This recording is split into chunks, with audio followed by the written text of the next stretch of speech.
Անհետ կորած զինծառայողների ընտանիքները ևս 2 ամիս սոցիալական աջակցություն կստանան։ Զինծառայողի ընտանիքին տրամադրվող սոցիալական աջակցության ամսական չափը կազմում է 300,000 դրամ։ Այս որոշումը կյանքի կոչելու համար կպահանջվի լրացուցիչ 13.2 միլիոն դրամ։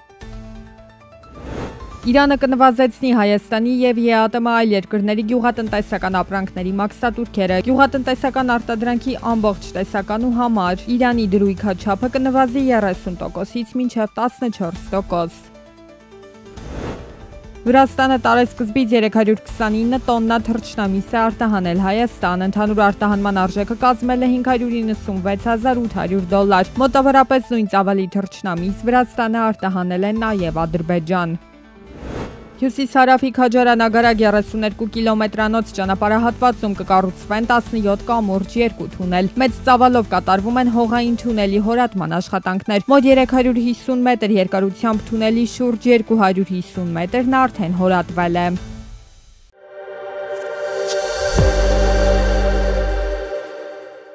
2025 թվականի առաջին եռամսյակում ռուսական գինու արտահանման ծավալը Չինաստան հասել է գրեթե 700 տոննայի։ Դա 3.2 անգամ ավելի է նախորդ տարվա նույն ժամանակահատվածի համեմատ։ Ընդհանուր առմամբ Ռուսաստանը 3 ամսում արտահանել է մոտ 1000 տոննա գինի։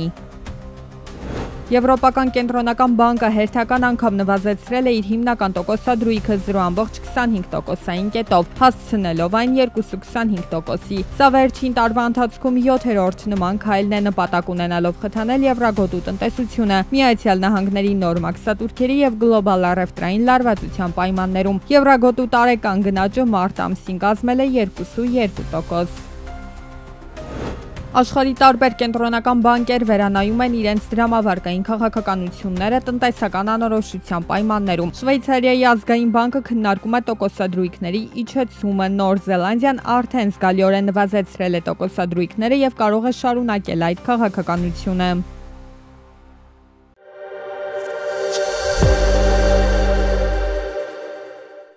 Ճանապարհատրանսպորտային պատահարների թիվը նվազեցնելու և կանխարգելելու առաջարկների փաթեթը օրերս քննարկվում էր խորհրդարանում։ Առաջարկներից մեկը վերաբերում է վերանորոգմանը, ինչը ըստ մասնագետների հնարավորություն կտա խուսափել շատերին հայտնի իրավիճակներից, երբ վնասված մեքենայով շարունակում են երթևեկել, դառնալով լրացուցիչ վտանգի պատճառ։ Ավտովերանորոգումը դա ծառայություն է, որը ունի որակ, եւ ձեզ որևէ մեկը եւ ինձ չի կարող ստիպել, որ ես իմ ունեցվածքը, իմ գույքը վստահ եմ ինչ-որ մեկին, որ տանեն վերանորոգեն։ Իսկ եթե դուք չեք վստահում, օրինակ, այդ կազմակերպությանը, որ վերանորոգելու է ձեր մեքենան, ոչ միայն որակի առումով սպասարկման, այլ նաեւ, որ այսօր լավ գիտենք ինչ է կատարում ավտոտեսպասարկման կենտրոններից մեծ մասում, երբ որ մեքենաների վրայից նորմալ դետալները հանում են, փոխարինում են հին հնամաշ դետալներով։ Գումարով ապահովագրական հատուցումը ստանալու փոխարեն մեքենան նորոգելու հնարավորություն այսօր էլ են տալիս, բայց մարդիկ դրանից չեն օգտվում, հիշեցնում է Սահակյանը։ Ինչ վերաբերում է վնասված վիճակում մեքենան շահագործելու, նրա կարծիքով նման դեպքերը չեն կարող շատ լինել, փոքր վնասներն էլ վթարների պատճառ դառնալ չեն կարող։ Ավտոապահովագրողների բյուրոյի գործադիր տնօրեն Վաղինակ Եղիազարյանն էլ համաձայնում է, որ մեծամասամբ նախընտրում են գումարով հատուցում ստանալ։ Նախագիծը քննարկվում է, քանի որ շատերը կեղծ վթարներ են բեմադրում, գումարներ շորթում ապահովագրական ծառայությունից, մեքենան էլ չեն նորոգում, լավագույն դեպքում էլ կիսատ են վերանորոգում, որ գումար մնա իրենց։ Ինչ վերաբերում է սեփական գույքը անհայտ մասնագետին չվստահելուն, Պաշտոնյան ասում է, որ կարող են նորոգել իրենց ցանկացած մասնագետի մոտ, բայց այդ դեպքում վերահսկողությունն իրենք կիրականացնեն։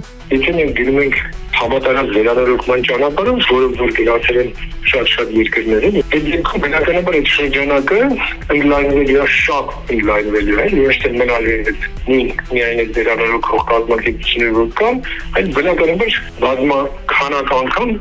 ընդլայնվելու է այդ շրջանակները, հետեւաբար այդ խնդիրը, որ իրանք այդ ձեր առաջարկածը չեն ուզում, այլ դերերում զգալիորեն մեղմանալու է։ Նախագիծը դեռ քննարկման փուլում է, ընտրությունների գործընթացի մեջ են, բանակցում են կազմակերպությունների հետ, հասկանալու, որ ընկերությունների հետ պիտի համագործակցեն։ Ընտրությունը հիմա ավելի է բարդացել, մեծ քանակությամբ էլեկտրական շարժիչով մեքենաներ են ներմուծվել, անհրաժեշտ են պատշաճ նորոգող ընկերություններ։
Հայաստանի քաղաքացիները Ռուսաստանի եւ Բելարուսի միջև սահմանը արդեն կարող են հատել նաեւ ցամաքային տրանսպորտով։ Դրա համար մուտքի արտոնագիր չի պահանջվում։ Մինչ այդ Հայաստանի, Ղազախստանի եւ Ղրղըզստանի քաղաքացիները Ռուսաստանի եւ Բելարուսի միջև սահմանը կարող էին հատել միայն ինքնաթիռով։